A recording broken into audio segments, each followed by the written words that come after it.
This episode of the Wise Guy Radio Show is brought to you by American Helix. The American Helix is a revolutionary new concept in smoking technology. Designed and manufactured by American glassblowers, this pipe is light years ahead of its time. Based on Bernoulli's principle, the shape of the pipe, along with an innovative intake system, creates a Venturi effect through precision micro-holes in the chamber, which results in a slower burn that conserves tobacco and gives a smooth, refreshing experience, making the American Helix the smoothest hitting pipe on the market. For further info or to locate their products, you can find them online at AmericanHelix.com. That's AmericanHelix.com. This episode of the Wise Guy Radio Show is brought to you by Mountain Glass Arts. For the month of August 2016, Mountain Glass is offering their Chinese color and clear rod and tubing at 40% off. Just put in the code CHINESE, that is CHINESE, at checkout. And for all you soft glass nerds, they're having their Effetre sale, 30% off rods. COE 104 sale, just put in the code Effetre, that's EFFETRE, in checkout, and you'll receive 30% off. Any questions, comments, or concerns, just go to mountainglass.com. That's mountainglass.com. This is the Wise Guy Radio Show, a podcast dedicated to educating and inspiring through conversations with today's top talents in the world of glass. We will be dissecting their journeys in hopes to deliver actionable content that you, the artist, can start implementing now, helping you grow not only as a creative spirit, but also a successful artistic entrepreneur. With a little organization, relationship building, and your artistic ability, you can obtain greatness. Climb aboard, whether an artist, retail owner, or enthusiast. We have a ton of fun in store for you. Welcome to the Wise Guy Radio Show.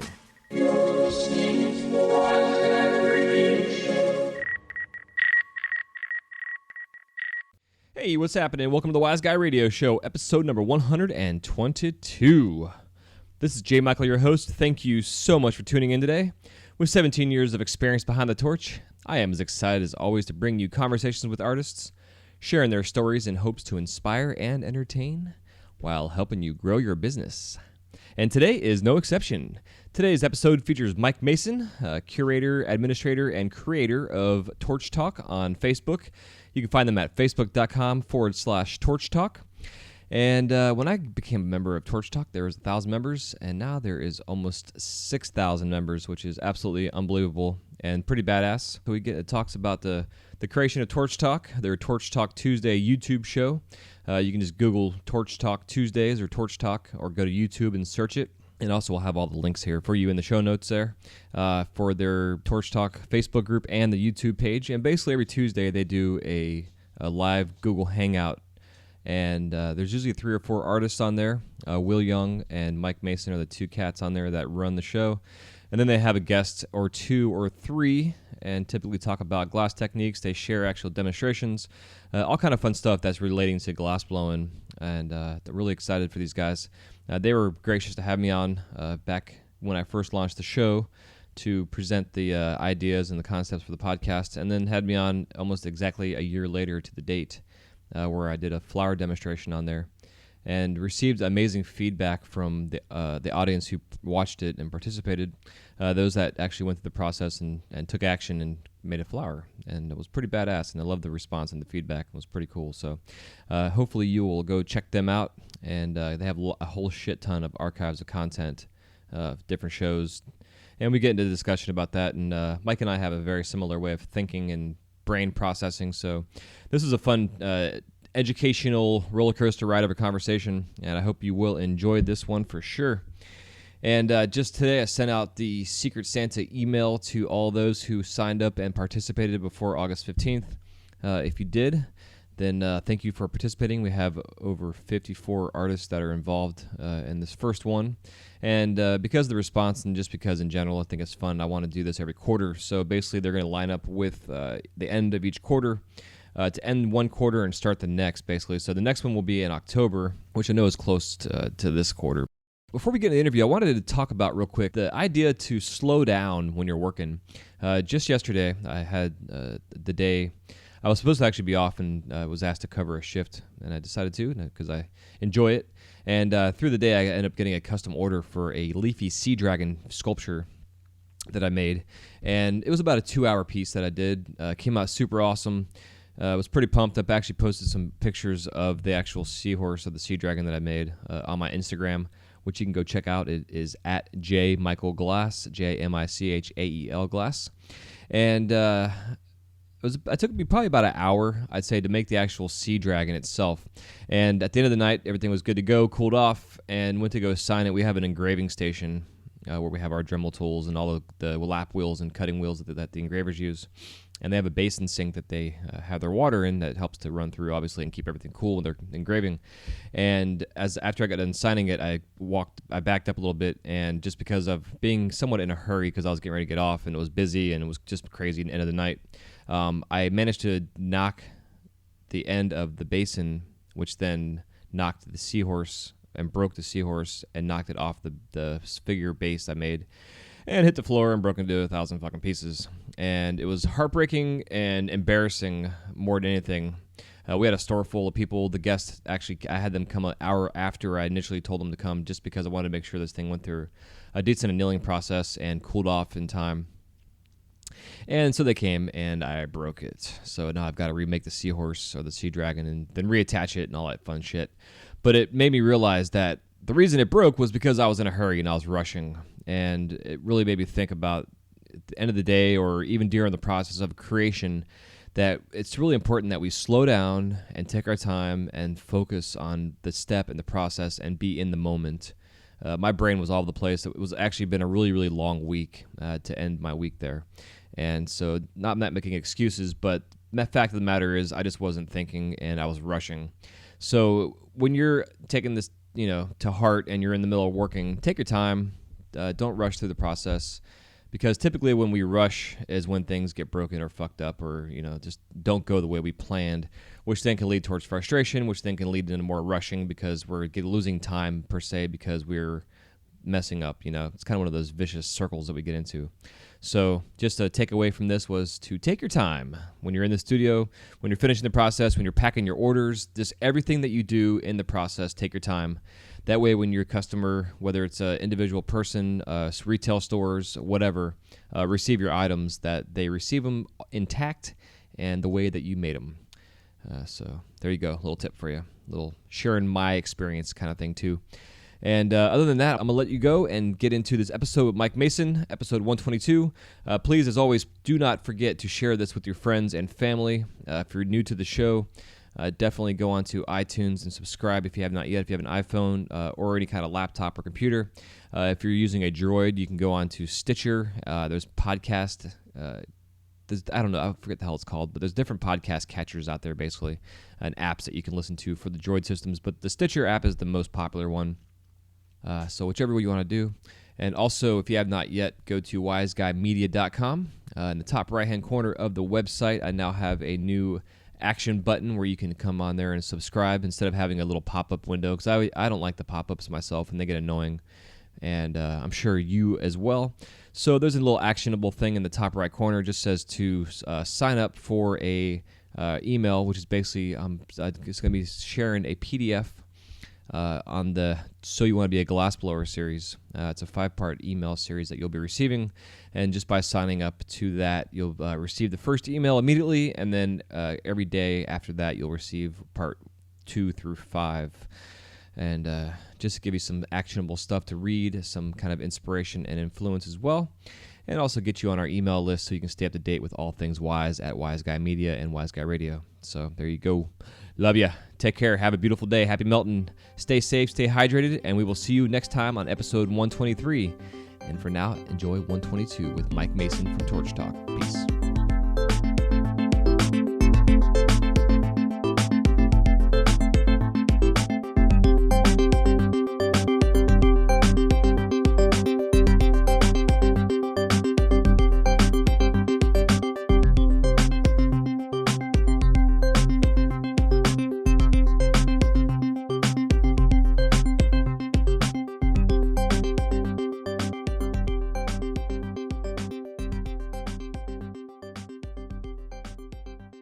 Hey, Mike, welcome to the show.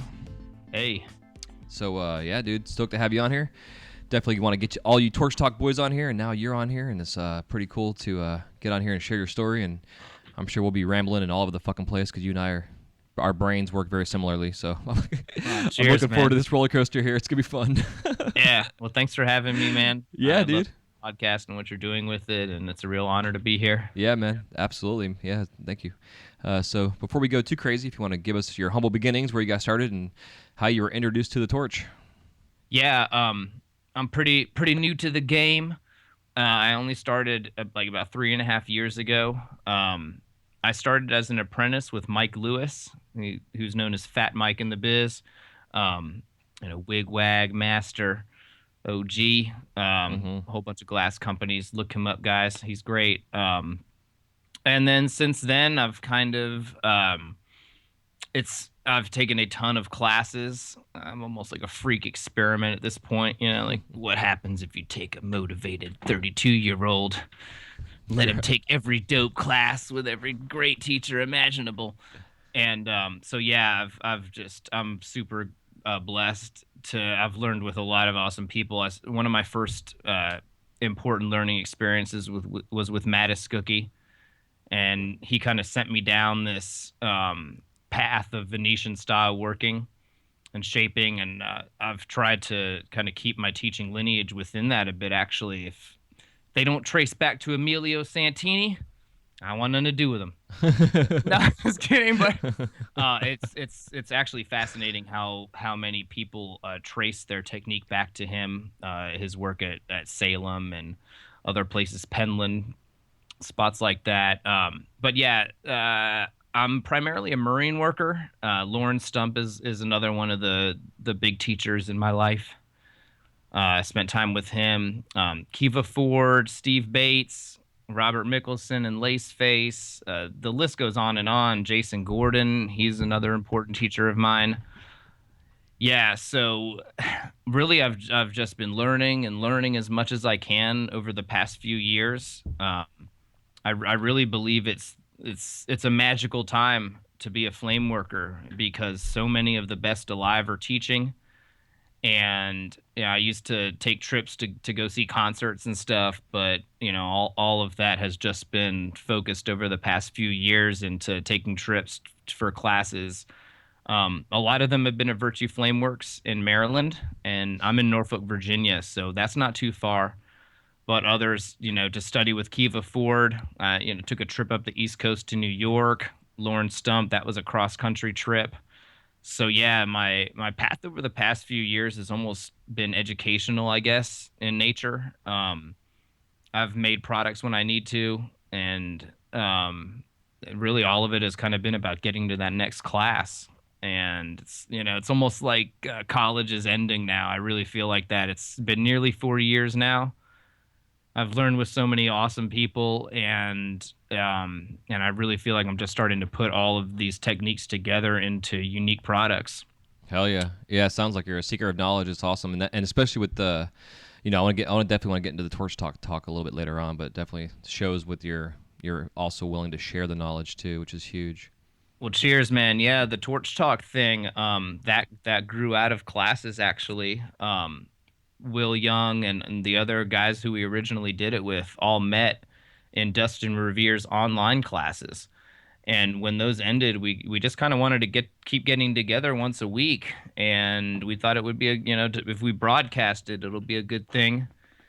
And, a lot of what we demo and stuff is not necessarily the crazier stuff I learned in these classes, but certainly a lot of what I consider the basics of like the tool chest. Mm-hmm. And it's been a big part of my journey because, as I learn these basics and all these different pieces that are kind of fundamental to expressing yourself in glass, being able to demonstrate them live, getting to that point of fluidity where I can kind of do it and also talk and think at the same time, that's been really important for me. And yeah, it's been just kind of a developmental thing for me and learning something well enough to be able to show it to others. Yeah. I don't consider myself a teacher or anything like that, but a demonstrator certainly. And like I said, getting to that point where I feel like I can, make a show of it at least that's been really important for me and kind of a fun way to internalize what I've learned during all these classes. It's so important when you've taken a class to come home and immediately try and implement those things or sometime, before you forget all the Yeah, nuances I that know. you've absorbed. Yeah, dude. Like I know recently the classes I took like a couple years back, 2 years ago, and I guess now I just, like they were collaborative classes and watching these cats work together, but also they were teaching us different texts and whatever. But like during the collaboration processes, they were going through the process of making the piece they were making or whatever they were doing. It was like hours upon hours of just sitting there and just watching. I was like, fuck, man, I cannot wait to get home to get my torch going. Like I was ready to leave the class, but I was like 4.5 hours away, so I couldn't do, Right. I couldn't do that. But Yeah. and to back up too, like you're talking about like to be able to fine tune your work enough to where you can actually sit and talk and tell people what you're doing while you're doing it is huge, and not everybody has that ability to really tap into that. Like with that Disney, people all the time are like, "Can you talk?" And a couple of our artists, they usually don't. They will, but they usually don't. Myself personally, I want to wear a button that says "Feel free to ask me questions," just because people are so intimidated. You got this big ass fire going on, and you're working on stuff, and of course, there's times in the process where you really need to be focused on what you're doing. But generally speaking, like you can talk while you're doing it, and people are always so amazed that I can sit there and have a full conversation with them while I'm going through the process of what I'm doing, even though I'm making what I'm making 1,000 times. They don't realize that, but I do. So it becomes an easy ability to be able to sit there and talk to them while I'm working, and for you to be able to do that, only being on the torch for 3.5 years is huge. Now, do you have a background before the torch stuff where you were communicating with other human beings on that kind of level of like an educational side of things? Not necessarily. My work prior to the torch, I did graphic design and product development. So like making features for websites and stuff. Mm-hmm. Yeah. So nothing really where I would have to do that. But Yeah. at the same token, I've never really had an issue, with public speaking or anything like that. It's all kind of secondhand or Yeah. whatever. Yeah. Yeah, I don't know. We were talking with a friend about the Myers-Briggs tests, and those are like personality tests for those who aren't into this stuff, but you can look them up. They're pretty fascinating. It's like splits your personality into 4 categories, and most people skew hard, in one direction on any of these various things. But on the first one, it's like basically whether you're an introvert or an extrovert, and I consistently score right in the middle on that category. So it's kind of the worst of both. But No, I'm the same way, dude. I'm a type A heavy, like on that side personality, but I'm an AB personality. It was kind of weird. I was surprised by it because I'm like a heavy driven, and then I enjoyed being behind my desk or my bench or my torch or whatever, and away from the public eye in a sense. yeah, I think it's I don't know. It helps me understand most people generally on that front, because Yeah. I have elements of both. That's what I'd like to think is the positive. But like I said, I'm probably just the worst of both to everybody else. Well, I'll put that. I'll put a link to that test to the Myers-Briggs test on the show notes, so those out there that haven't never done it before can get a hold of it, and it's a free test.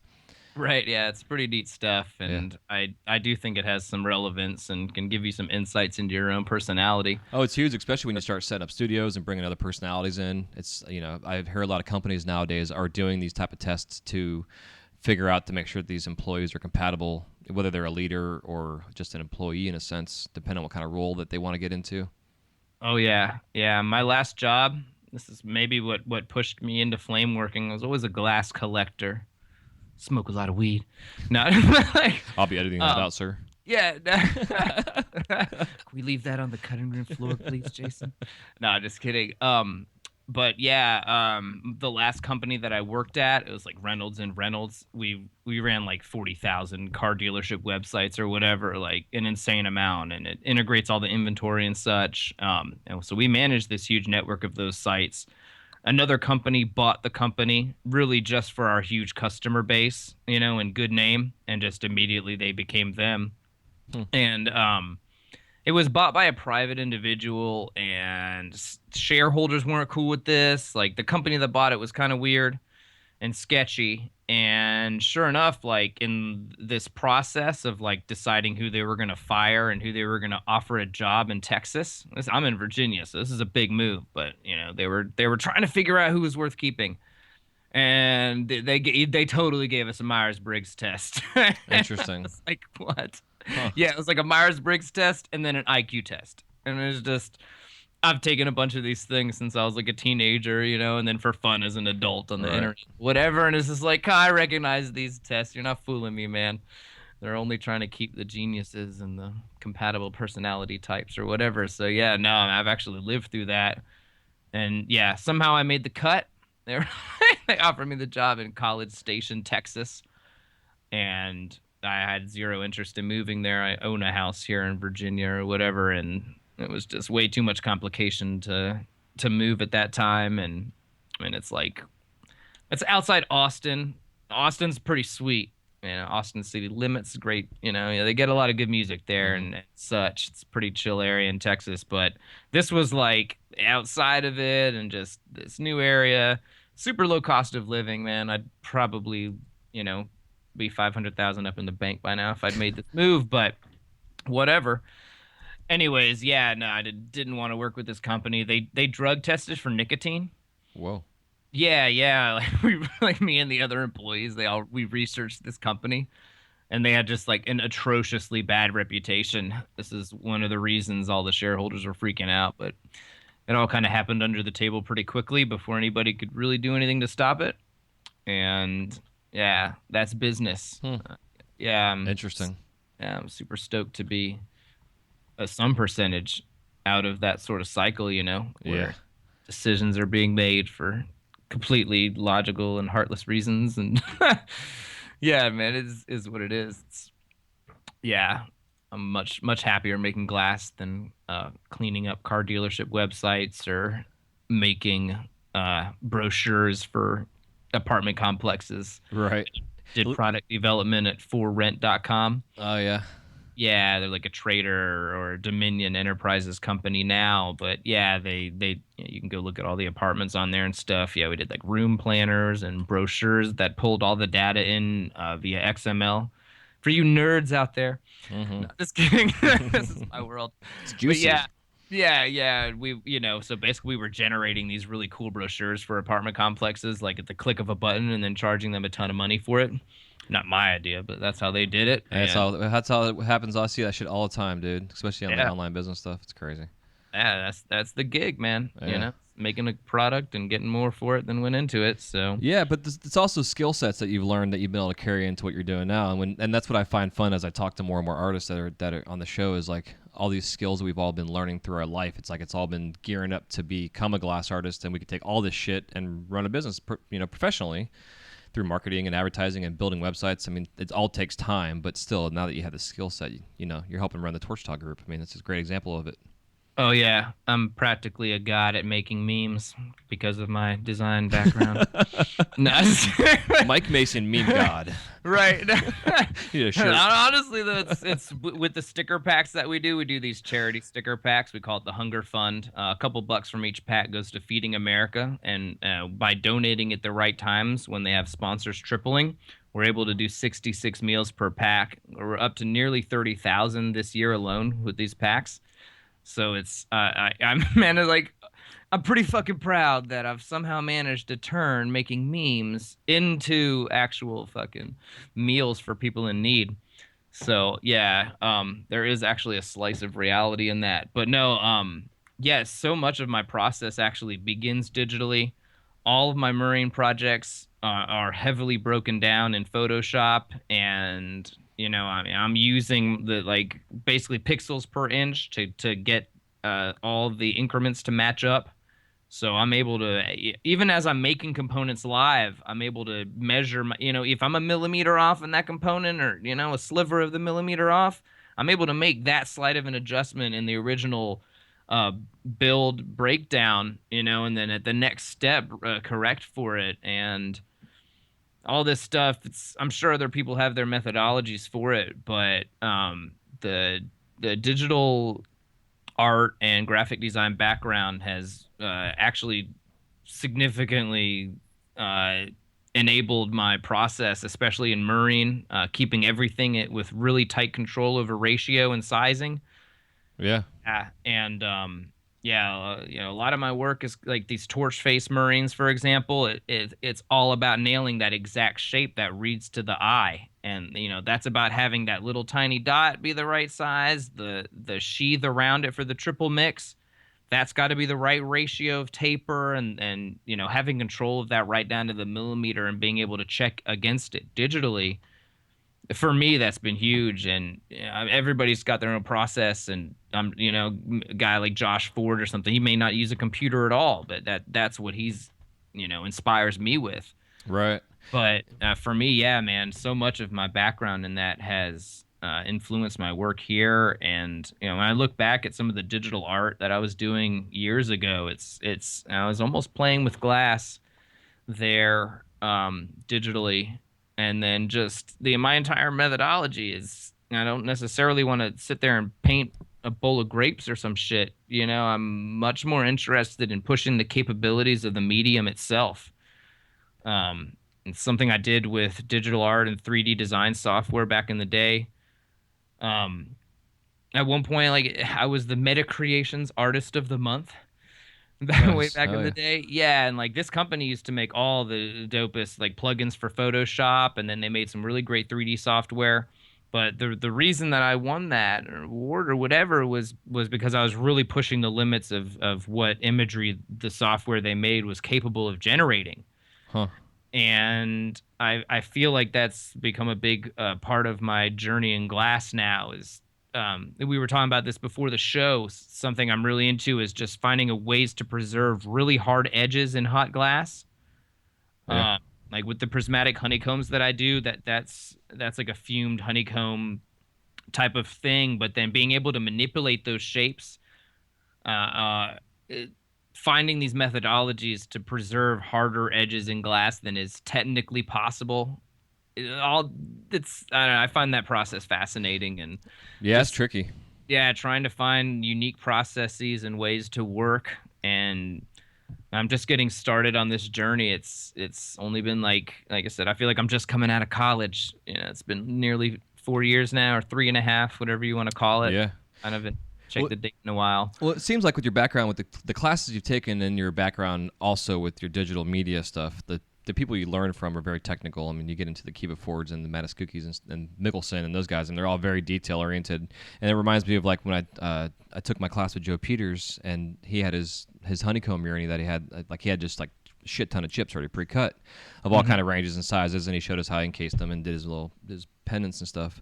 But he explained the process, and I had an idea, but I still wondered, and I was blown away when he's explaining, for those that don't really know glass necessarily, to get a honeycomb, say like a marble that's got a pattern in there, that's got a honeycomb pattern that's made from a milli chip or a Marini chip.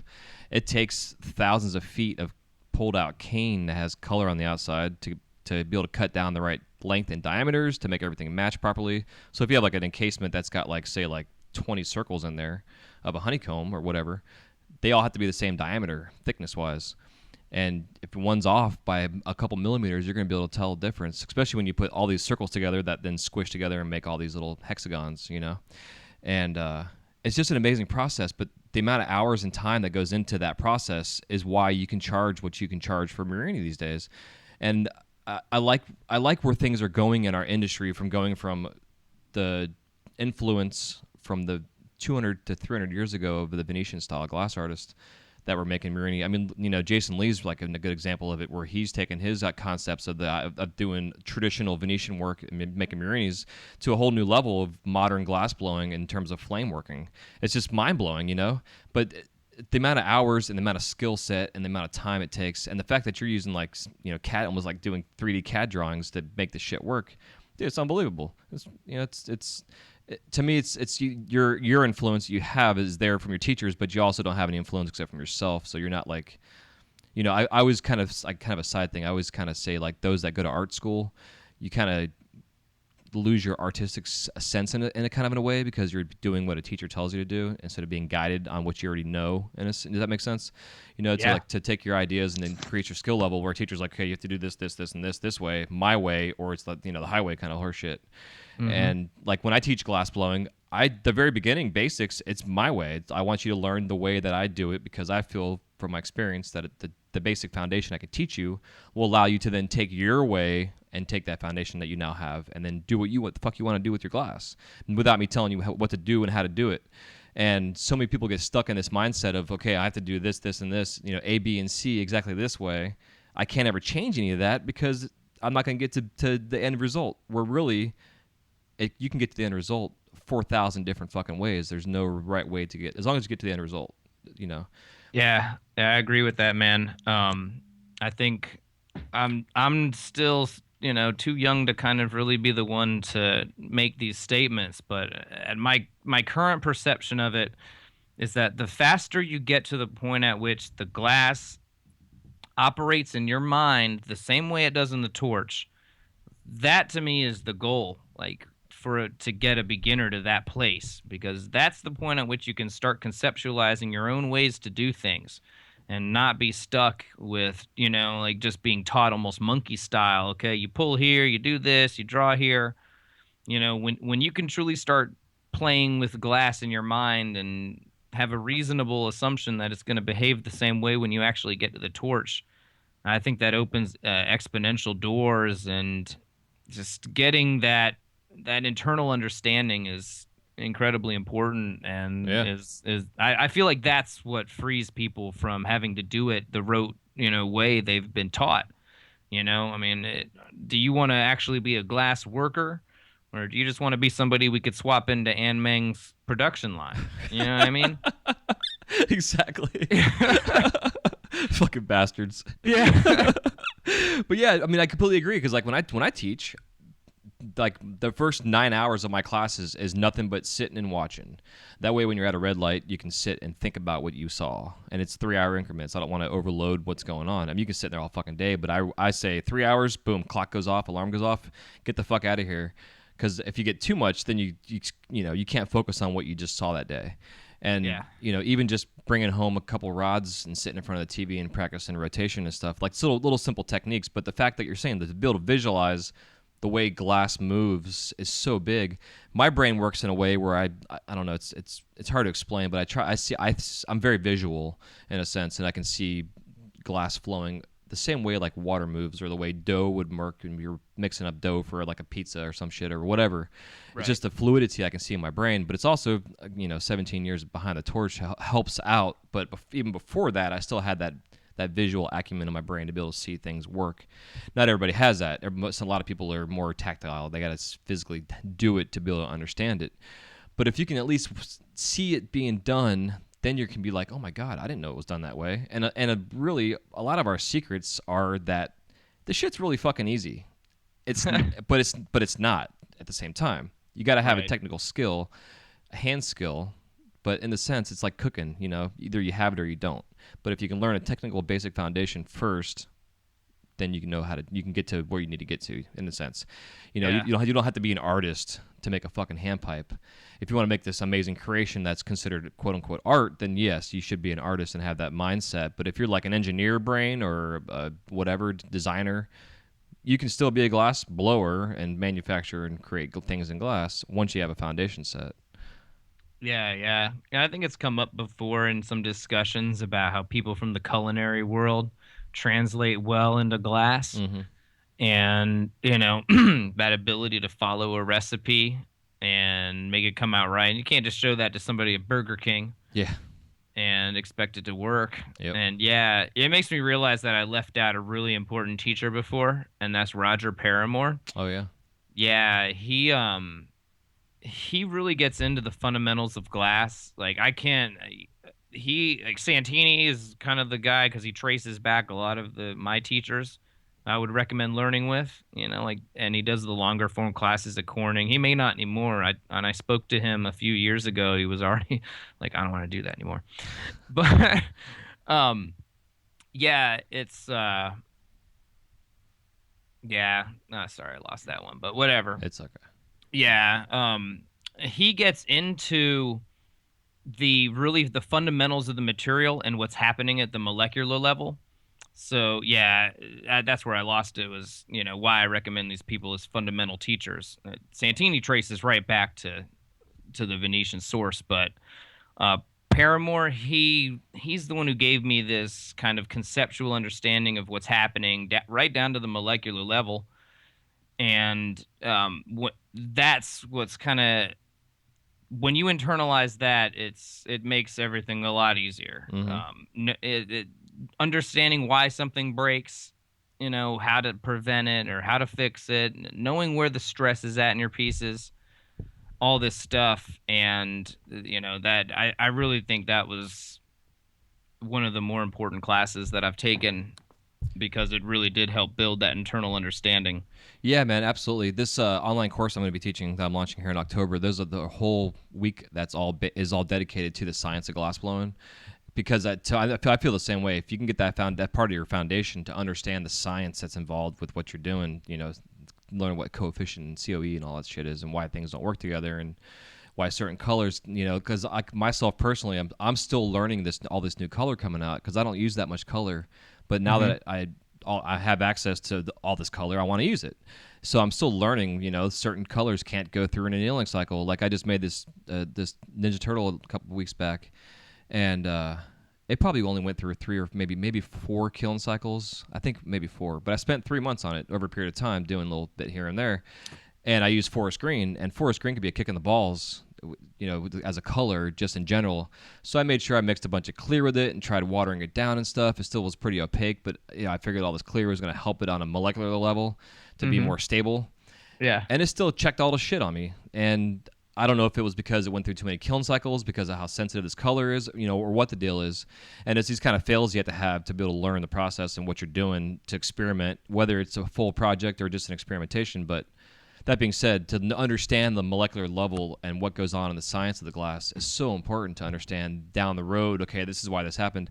Like I remember years ago when I was doing inside outs and something would crack and break on me, I would say fuck it. So I'd get a hammer and smash it and look at the inside of the wall to dissect, like, okay, were these 2 color lines touching, so it trapped a small little air bubble, because sometimes you can see like a little needle point pocket that the air bubble was left behind, or where colors raised on the surface where it should be nice and smooth. Like all these little variations of things I really wanted to find out what the fuck was going on, just because I feel like I had to, and then I'm glad I did, because it's led me to become successful in areas and become proficient in my glass work, and not have these issues of things breaking all the fucking time. I still have issues with things breaking. Don't get me wrong, as glass, but Yeah. but still, it's by really learning that science, the science and the engineering and all that shit. You really got to understand all that stuff. I mean, don't get me wrong, you can turn a torch on and just get to work, sure, and make a big mess and maybe have something come out in the very end. But if you want to be proficient and be productive and be a quote-unquote glass blower, glass artist, you got to know that. You got to have that foundation. It's so important. I'm glad you do. And it seems like, too, you have it, or you already have that mindset from, again, previously, before you even got into glass, with all this science and computer stuff you were doing beforehand. Yeah, I've always been something of an egghead or whatever. Yeah, I don't know. I'm just an information sponge, I guess. Yeah, that's good. And I definitely want to know everything I possibly can about the things that I'm interested in. So yeah, it's I think it's so important. And when you're working live, you can only make really rough approximations, unless you're like, a savant or something, and you're like Right. able to do like all the whiteboard calculations. But the more precise your internal understanding of this stuff is, the quicker you're going to be able to make rough approximations that'll work for what you need to do in real time. Yeah. Like trying to seal 2 colors together, what percentage do you need to hit that thicker color? Versus the less dense color, the more viscous color. All these little considerations, the quicker your brain can reel that shit off, is the more fluid you're going to be able to make these things happen. Yeah, I agree. So yeah, it's really, really important. And yeah, Roger Paramore, he's one of those ones that I can't recommend beginners learn with enough. And it's starting with somebody like that is really, really the right way to go. even if it's like something I've been trying to talk about lately, like on the Torch Talk group. This group has blown up. It was originally just for the audience of our show, and now it's like, whoo! It's like running a small city or state or something. It's pretty crazy. So, but one of the things that I've been trying to harp on these days is how important it is to get proper instruction early on and not reinforce bad habits and start to develop that internal understanding on the right foot. And people spend so much building a studio at home, thousands in materials and torches and kilns and all that stuff. And then I feel like they often overlook the two most important things, which are ventilation and your personal investment in yourself, Yep. learning.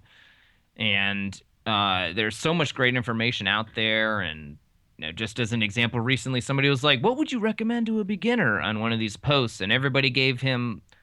That guy got 120 answers, and they were all awesome.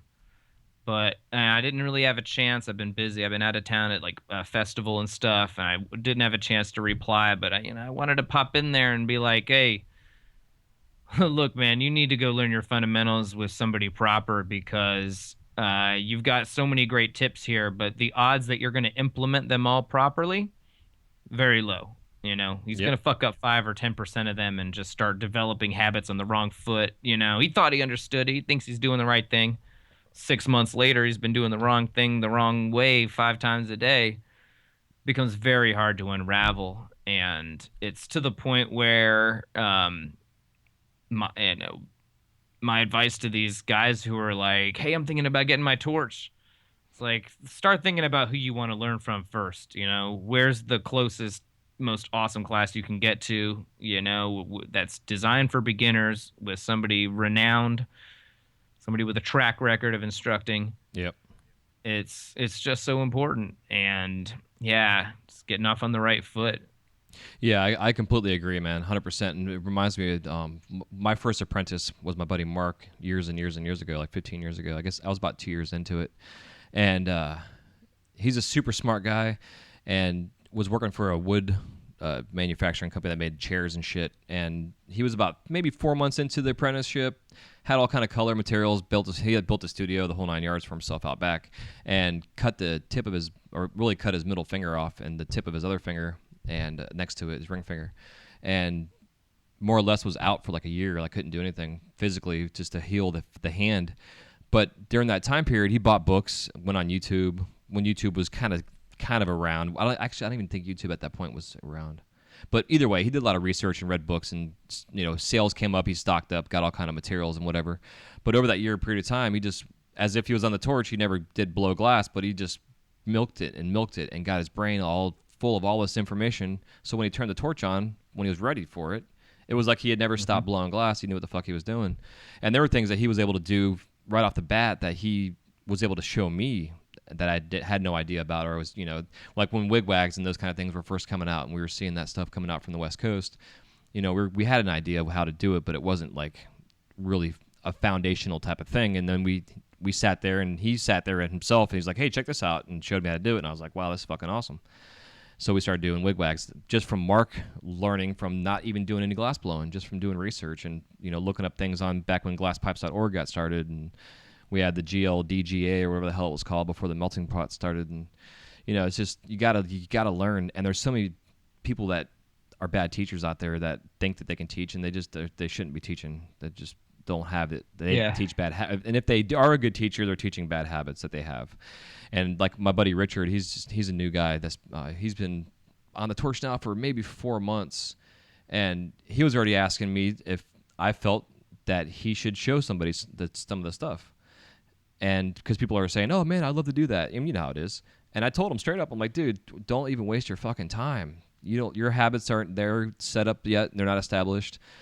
And time is valuable when you're on the torch. You don't want to be showing people shit that you're learning yourself. Maybe they can sit there and watch you, get inspired, but don't teach that stuff because your habits are still not established like they should be. And all you're gonna do is pass on shitty habits. It doesn't work. I mean, especially time is valuable. when it comes to being on the torch. Every minute that you're Right. on there, you're learning something new and valuable. The whole 10,000 hour rule. Like I say it all the time. Like it seems like with glass blowing, it's 10,000 hours per technique in a sense. Yeah, it just gets to the idea of not throwing a wrench into that process. Like, Yep. do you want to spend 10,000 hours or do you want to spend 100,000 hours? Because if you fuck the shit up in the beginning, it's going to take a lot more to erase that stuff. And then, I don't know, dude, we'll get into something a little, this is kind of crazy, and I'm not really certain there's any scientific basis behind this. But I mean, there's studies. This is just really some cutting edge shit or whatever. But here, I'll read it to y'all. The Journal of Neurophysiology found that simply imagining exercise can tone muscle, delay atrophy, and even make your muscles stronger. And like Yeah, I I believe said, it. this is where we get into the speculative branch of what I'm saying here. But I really believe that I've gotten better at glass faster because I was able to develop that understanding quickly, thanks to learning with a lot of the best alive, and then thinking about it pretty much nonstop. Yep. Like I really do feel like that, like, in the time since then, it's like every day may as well be 10 because I'm doing so much. Even when I'm not on the torch, man, I'm in the shower. I just pulled 100 points. Not just kidding, but I know what you mean, though. It's so true. yeah, this is really speculative, but I really do think it's plausible. There's research that indicates, that as you're imagining these things mentally and working through them mentally, that you're actually reinforcing your physical muscle memory on them. Oh yeah, that's why when I start teaching, I make people sit and watch for the 9 hours. I feel like the 3 sessions of 3 hours makes a total 9 hours. Makes it so when you get on the torch, you're already familiar. It's intimidating, honestly, to get on the torch and turn the thing on. But once you get it going, it's familiar. Like you're saying, you have some of this muscle memory already there because you've been visualizing it in your head. And like for myself, if I have a project to work on or something that I just can't, like I need a breakthrough and something I'm trying to get going, I'll think about that shit while I'm laying in bed, and then I go to sleep, and I'll go through the process of like almost in a meditation sense.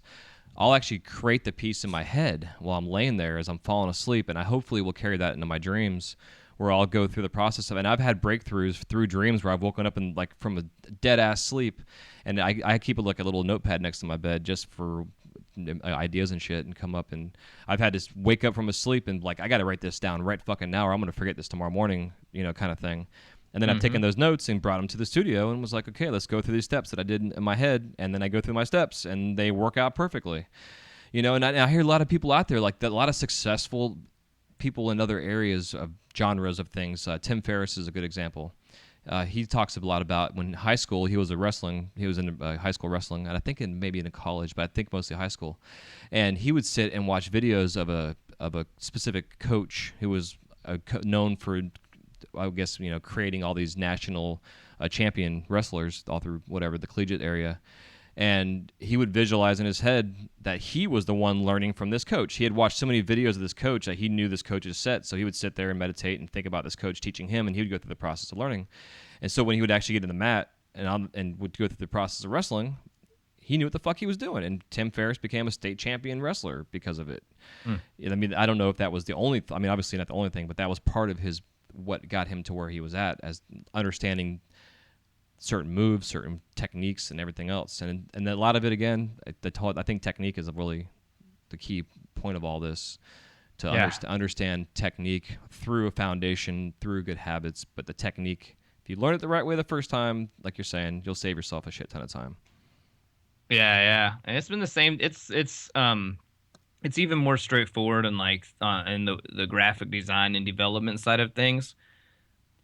I got into this software when I was very young, like 12, 13, and 14. I really started getting into the web side of things, and these like Photoshop, for example, that's in my brain, man. We can go 40 steps deep, and I can each individual tool in there, I can imagine exactly what effect it's going to have, what settings I need to have on it.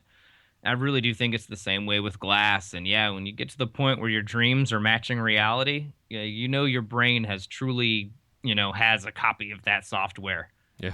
And yeah, it's something we were just talking about on Torch Talk the other day, and how, again, I'm so new to this, like these are the ramblings of a child. So it's, you're feel free to toss them. But I really I kind of cringe when people genderize glass or like anthropomorphize it or whatever, right? Like, she's a beautiful woman and she's so cruel though, whatever, man. When in reality, this is all math, every single bit of it, man. Like, and the only parts that you don't really have kind of exactly are the parts that you didn't make yourself. Like what did Cymax put in there? What percentage of this ingredient or what of that? Other than like those factors, it's pretty much all math, and every bit of it can be broken down that way. And if something's going wrong repeatedly, it's not, the analogy I used on the show the other night was like people living in caves thinking that God was angry when it lightninged or whatever, they just didn't understand what was happening. And so they ascribe it to some mythical thing. And I'm not saying that people who say this like genuinely have a religious take on glass or whatever, right? It's but I feel like it's almost a cop out. It's like, no, she wasn't being cruel to you that day. Something else was wrong. Yeah, exactly. Yeah. It's user error. Right. Yeah. And it just gets down to the idea of, understanding this thing as much as you possibly can. And yeah, it's just a bunch of variables, and the clearer picture you have of that, and the more you've poured through it, the faster you're going to be able to turn that into a constructive reality in real time. Yeah. Yeah, that's why doing renderings on paper is huge, to kind of engineer it on paper in a sense. Right. And really build things out. Like when I'm doing like a figurine or a sculpture or something like that, I'll break down the body parts into components and figure out like where they're going to attach and how they're going to attach, and all that kind of stuff. It's stressful at times and then a lot of fun, because I definitely enjoy that process of the creative side of the design, because then when you get into the manufacturing process, it's still creative, but it's more of a manufacturing process. Yeah, no, it is. It's honestly, like with the marine thing, there's a ton of projects that I've never bothered to finish because I planned them all out and there wasn't really anything challenging about the actual build. And there's just zero excitement level for me about that. Like once I've built it out and I know for 100% it would go down, it's like, whatever, man. That shit's done. I really don't need to show anybody else it was done. It's done for me. And maybe if I can make a good money on it or whatever for the time, I'll do it. But honestly, that the actual building of the thing is kind of the more frustrating aspect of it to me. That's where things can go wrong. Yeah, I agree. It's just being able to plan that and get there and thinking through. I'm still so young in this that I really have to think through the shaping and stuff. I've got to think about what angle I'm going to hit this part with this size of a flame, and that part really does take even extra time. But being able to do it in the first place, it's key. It's that's kind of my advice for beginners: is develop that understanding as quickly as possible through research and then experimentation until they match. Yeah, exactly. I completely agree, dude. So, speaking of torches, what kind of torch are you running? I have 2 torches. Well, I mean, 3 if you want to, or 4 if you want to count my hand torches. But my primary torches is a GTT Delta Elite, and then a Herbert Arnold 40 millimeter. Okay, nice. Yeah, I love those torches, man. They're both amazing, like super torches. Hell yeah. And how's your studio set up? You got it out of your house? Yeah, my studio is like taken over my dining room, and my kitchen has almost been taken over by cold working. And and I have basically an enclosed hood. If you pull up like any of the episodes I've demoed on Torch Talk, you guys can kind of see into it or whatever. But yeah, it's basically a tile desk with a giant what they call a barley box. But it's really like a supersized chemical extraction hood that they use like in chemistry or whatever. so they can do things that produce fumes or whatever and suck it right out. And it basically encloses the desk on all sides but the face. And then it has circular cut-ins on the side and basically the working area where my arms will be or where glass will be pointing out. So, Oh yeah, nice. yeah, it's in my home and it just really helps keep things contained. I don't want I sweep up good and all that, but I don't want random loose bits of glass flying all over the house and stuff. And yeah, so that's kind of the setup. It's a relatively small studio. I'm on all generated oxygen. I've been that way for like a few years now, or a couple of years now, I guess. Cool. Over like 2.5, I guess. But once I got into the marine thing, it's so oxygen intense that there was no way I could like pay for tanks and keep trying to pursue this. And I'd always been on concentrators, so I've gone with the high volume oxygen system. I've run that for like a couple of years now. I've actually upgraded it to like the newest model head, and I just recently replaced my concentrators as well. So, but yeah, that's kind of the fundamentals of my studio there. Right on. What how many torches can you run at a time? Just the one torch at a time on that? Well, I mean, I've only got a 30. I've got the HV30, which has a 30-gallon storage tank. Okay. So you're fighting your reserve there, kind of like for bigger like if I had purchased this now, knowing I'm running a Herbert Arnold 40 millimeter, which is like a ridiculous hog on fuels, and the GTT, which is much more efficient, but it's a big torch too, man. It's not fucking around. Yeah. So if I had known that, I probably would have gone with the 60-gallon model to have a bigger storage tank. But the whole thing is modular, and if I really want to, I could add another 30 gallons. But since upgrading the head, I went from being able to store 100 psi in the tank to 150 psi. So that's like a third more reserve, and that really mitigates things with the bigger torches. But basically, I could probably run my main torch and like somebody on a smaller torch, like a Lynx or something, no problem. But with a big torch on a HV30, that's kind of a one-man situation. Guys like Dustin Revere, for example, he runs like a Delta Mag and then like a 8-torch teaching studio and then a few other torches around the studio itself.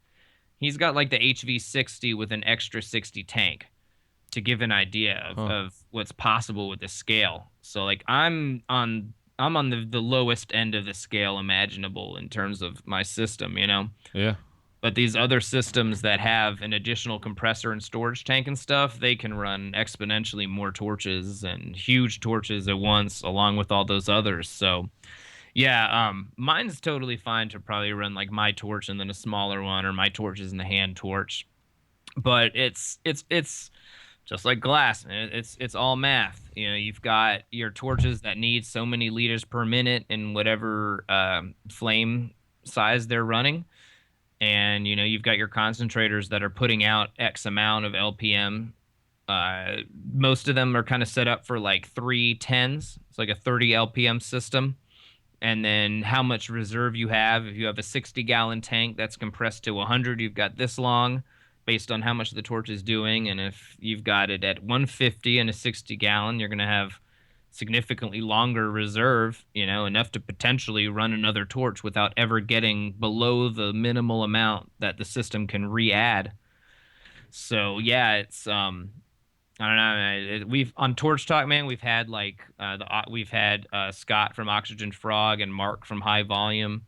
These are both nice guys. I've dealt with High Volume, so they're who I'd recommend just based on experience. But both of these guys are tight, and if you contact them and tell them what your needs are, they'll get you set up. Another group I run is called Concentrated Lamp Workers, and that's a place for people who do mostly DIY generated oxygen setups. And a lot of people are making their own in there for significantly less expense. So look that group up if that's something anybody out there is interested in. Yeah, I'll put a link on the show notes for you. Yeah, I'm just a huge proponent of generated oxygen. The concentrators that are coming out now, like Available Oxygen is one company that I know for a fact is upgrading their sieve material. And I've tested a couple machines owned by a friend. I now ordered a few for myself. They're all hitting over 97% pure oxygen. And really, this comes down to this guy replacing the sieve material with a different upgraded material that does higher concentrations at higher pressures. A lot of these companies are just refurbishing the machines, and seeing if they still output enough to not set off their alarms or whatever, or even just disabling the alarms. And as long as they still seem to put out oxygen. The earlier machines I owned were by Extreme Oxygen. And for example, they never hit anything above 90% pure oxygen until I returned them internally to 5 psi.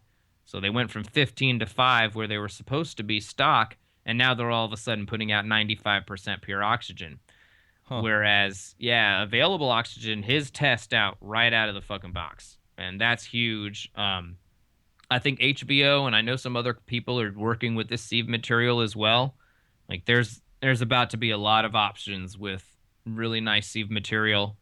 It's an awesome time to get in on generated oxygen. And these like those concentrators, man, they've given the whole thing a bad name straight up, man. They're like 20 psi, you can run your torch. Right. But if it's at 88%, man, you're missing a huge chunk of heat from the top end, which makes all sorts of things more difficult. Flaring, all that stuff that you see people do effortlessly, that's dependent on having the right amount of heat in the glass. Yeah, exactly. You're missing hundreds of degrees off the top end as you get into the lower things. I've found this out the hard way. And I went from taking a class with Paramore and spinning out perfect feed, and stuff like that, to coming home and struggling. And I'm like, what am I fucking up here? And then right at that moment at which I returned all my machines to stock pressures that were feeding the HVO, that's, all of a sudden all that shit worked itself out instantly. There was no like in between practice. It just instantly everything went back to the way it was supposed to be. And, since then I've just been the hugest proponent of get everybody, if you're going to get a high volume system or a frog or build your own, or even just work off concentrators directly, get a purity tester, man. OxyCheck is the one I recommend. I don't own that one, but I have an Analox that's much nicer, but the replacement sensors are so expensive. The OxyCheck, that one is the same exact thing, but its replacement sensors are half the cost. So that's the one I recommend, and it's basically for testing diving tanks or whatever. Okay. Yeah, I'm trying to look up the website here. OxyCheck, OXYCHEQ. They actually sell a DIY kit that's really cheap if you like to build stuff yourself. But the one I recommend, they sell the OxyCheck Expedition O2 analyzer. It's $309. I'm sorry, I know that's expensive. The El Cheapo 2 analyzer kit is only $110.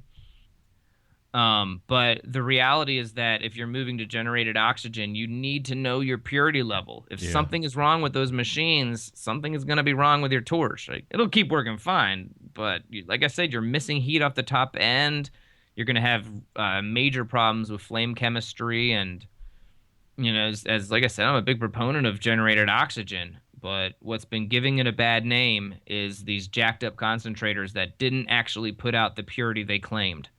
And if you're not getting 95 or more, you're struggling. It's really, and 93 or less is seriously into like troubled territory. So, yeah, I'm glad you're bringing all this up, man, because I think the wave of the future is home concentration systems, especially when you have the bigger companies out there, especially one in particular we all know that are just complete assholes and really make it difficult for a glass artist to become an established business. So this is the way to go, and I'm going to be bringing on Oxyfrog on the show to to talk about him. He's local here in Florida. Not only is he a badass glass blower, but he's a badass scientist in a sense, making these systems. So, yeah, his for those of you guys out there listening who want to build your own, man, it's practically required. I hate to be like pimping my own show here, but man, an episode you need to check out is his episode, and he'll probably talk about the same things on yours. But he really got deep into the design of these systems and talking about the compressors and the curves at which, their flow works. And it's really critical information. He did a knowledge bomb on the glass community on that episode. So yeah, if you just Google like torch talk, oxygen frog, or I don't know, let me look it up, I guess. Yeah, I can put that yeah, on it's like design of here, I'm coming up. Okay, here we go. Torch Talk 85. Oxygen Frog, design of custom on-demand oxygen systems. So yeah, this is like a 2-hour show, and he is got the whiteboard out, just really getting deep on this stuff. If you want to build your own, that's really something to check out. And even if you're just considering one of these systems, it's nice to know. I think both were great. The HVO, I'm currently hitting like 97.7% pure oxygen out of my tank, which required a little work. I've installed a delay, but basically HVO has been there right with me to along the way. All right, what do you need? What do we got to do now? And I just think both are excellent. They both work great, and when they're set up right, they're going to deliver like 1-to-1 ratio of what your concentrators are putting out to the tank, which that's what's ideal. Yeah, it sounds like it. Yeah, man, it's something I've always wanted to get into, and I remember back years ago looking into it, and it was like these systems are so fucking big, and they were loud, and it was like just ridiculous expensive. And I mean, don't get me wrong, some of these systems are $10,000 up to get a really super efficient big system set up. But when you do the math and you break it down over like 3 years, I mean, shit, they pay for themselves. I mean, it depends how much work you do. They could pay for themselves in the first year. Because I know, like, my oxygen bill was like $10,000 a year. Like, I was spending like $400 to $500 a month just on K tanks before I was even able to get liquid at my house. Before I was able to talk them into delivering a liquid to my backyard, basically. And it's like some of these companies, like Airgas, they want you to put down $1,500 minimum for a deposit. Put down 45 whatever references, give your firstborn child and your left nut to be able to even walk on their front door. So it's worth to even invest $5,000 on a used system if you can, whatever you got to do, to start getting yourself set up, because it's definitely the wave of the future. And eventually we're gonna be able to run this shit off solar power and everything else. It's gonna be huge. I mean, I'm fucking excited about it. Because our industry, for the most part, we're all very conscious, earth loving, hippie type folks that want to make a difference in this world. But like Mike Souza, who was on, I think it was Mike Souza or I remember whoever it was, they were talking about a talk they went to, and they asked this one artist, what his footprint was going to be that he left behind, and he said, probably the size of Rhode Island. And it's the reality of what we do. We have for those of us that do production or do a lot of high-end work, there's a lot of waste, a lot of scraps, a lot of shit going out. We're putting toxins out in the environment that are coming out of our, getting vented out of our studios, all that kind of shit. So whatever we can do to minimize our footprint, we got to start doing and start thinking about this. So I'm glad we're having this talk. It's definitely important. Yeah, being conscious of it is definitely important. What's going on with the color companies and stuff, and just thinking about all of us melting that down on, Mm-hmm. It's almost like global warming back in the day, like some of us have a really good idea what's happening. The rest of us, maybe we're not sure about this. Are we really? You got to convince us. And I think this conversation for glass artists is really just beginning to get started. I think Adam Sims is one person who's been pretty vocal on this, is kind of calculating this footprint. Yeah. Generated oxygen may well be one of the ways we can help that, and if nothing else, it's just the carbon footprint of cars, all the delivery and all that. Yeah, it's honestly though, in my heart, I think this whole thing is probably a disaster for the Earth. Right? Like if Captain Planet ever shows up at my house, he's gonna be pissed. Yep. Like, dude, what the fuck are you blowing out of this vent outside of your house, dude? Come on. Dude, like I kind of wonder down the road, like if the EPA is going to come in and step into like home studio situations, like what we're dealing with, like right. I certainly hope not. Because if you're registered as a business, I mean, in a sense, you've exposed yourself to the quote unquote government and their entities and everything else, and like I've heard horror stories of like kind of a side note, like the cops or the DEA go into local oxygen companies to get lists of people who they delivered oxygen to and blah, blah, blah. And Wow. all of a sudden they're showing up at your house because they have your address and shit, kind of thing. But the reality is there. I mean, we're now that our industry is growing to where it is, it's becoming more known. That's why I always preach about paying your taxes, because the IRS knows what the fuck's going on.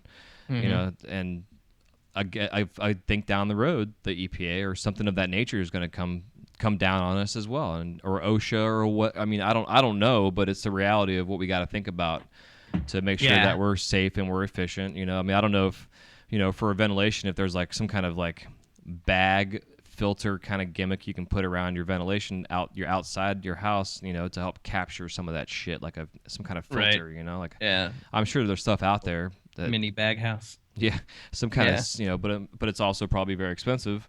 But at the same time, it might be a requirement that we all got to have down the road, or maybe someone listening to this could invent something like that. And I think that's what's going to happen. Right. Like, someone's going to become innovative and come up with something that's going to help save our industry in a sense, or just make it more efficient and make it more earth friendly. Right. Yeah. I'd like to. I don't know, how simple could you know what I mean? There could be something that could just axe 80% of it. That could be really easy. We just haven't figured it out yet. Yeah.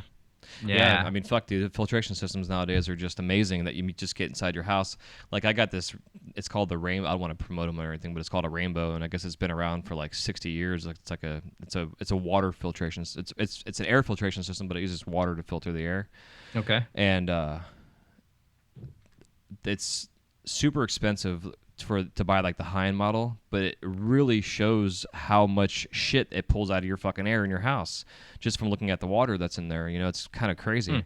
Yeah, that's neat. But I'm sure down the road we'll have some kind of system like this set up to where we can hook it up to our ventilation system to help purify that shit. I mean, if you think about coal manufacturing companies or power companies that have these big chimney stacks that are just full of shit on the inside of the wall that they then scrape off and make fluoride, quote unquote, and put it in our water systems. But that's a whole other story. But like, I wonder, like, what's our inside of our ventilation? Like, if you have a ventilation system in your house or your garage or your studio, like, what's the inside of the wall of your ventilation system looking like?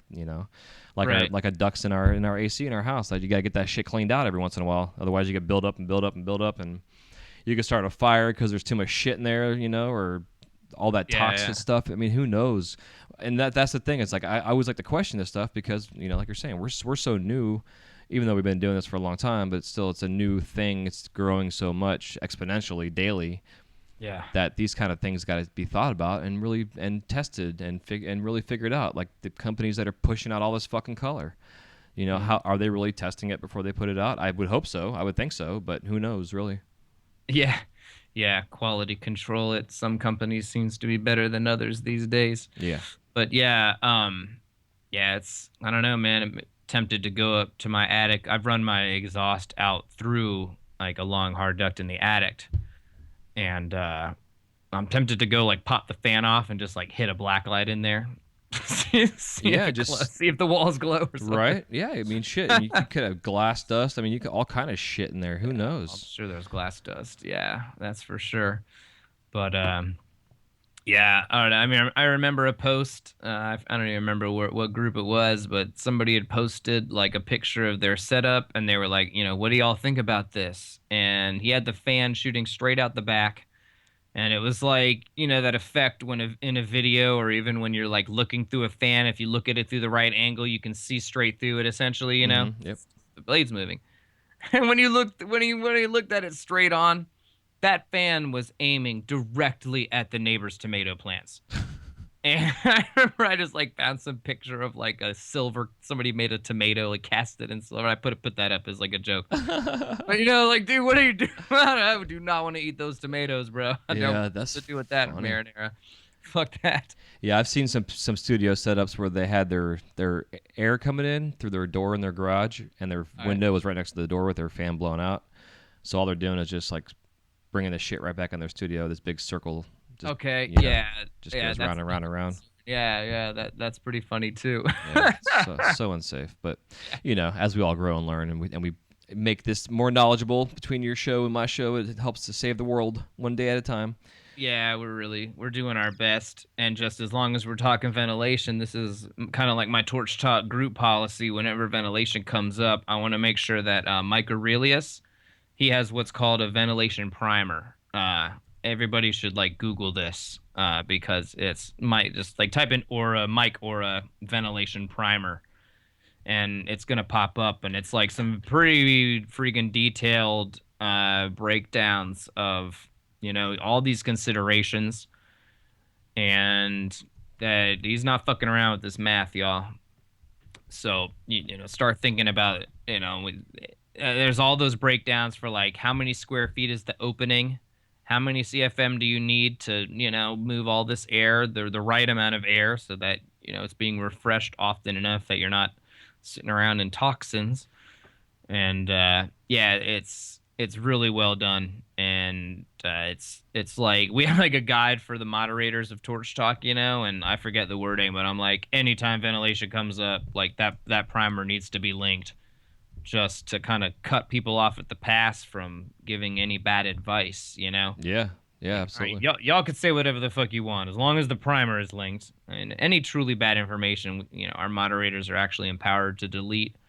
We try not to censor much, but if you're going to give some truly bad information that we all agree is fucked, that's going away. There's no place for that. Yeah, I'm copy and pasting this link on here myself. Right now.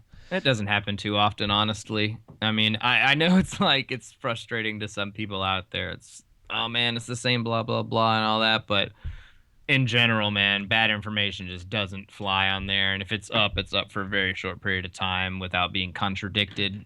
I know it must seem that way at a distance, but it's the guy who actually has to police it all. Yeah, you do what you gotta do, and you guys do a good job at it. So it's appreciated. Thanks, man. Yeah, we do our best, dude. It's Facebook, something we were talking about before the show, man. It's the Wild West out there, and as the group got bigger, it's nearly 6,000 people in there now, and as it hit like 2,000, things got really hairy, and we really kind of had to we kind of just doubled down on this idea that we're not going to accept anything that's truly divisive. You can't come in there and start shitting on people.